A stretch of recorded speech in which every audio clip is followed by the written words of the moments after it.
નમસ્કાર મિત્રો, અત્યારે આપણે વિરમ ગામની બાજુમાં આવેલા છે. ત્યાં એક આપણું ગામ છે મેલેજ કરીને, અને મેલેજની અંદર આપણા મિત્રએ 12 વીઘા ડાંગર કરેલી છે. તો તમે મિત્ર જોઈ શકો છો કે 12 વીઘા ડાંગરની અંદર પાયાની અંદર ગ્રો મેજિક અને ભોસ્ત્ર આપેલું છે. અને અહીંયા એની ફૂટાઓ પણ તમે જોઈ શકો છો. અને આપણે ખેડૂત મિત્ર છે, શું નામ સાહેબ તમારું? અરુણ મારી સાથે છે.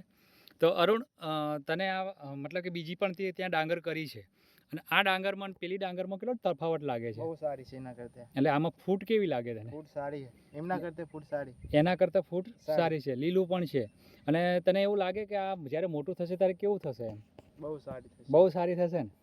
અને મેં તમને જે વાત કરી એ પ્રમાણે બરાબર છે. બરાબર. પણ એ ક્યારે તમે ટોટલ શેડ્યુલ કરશો તો તમને રિઝલ્ટ ઘણું પાવરફુલ મળશે.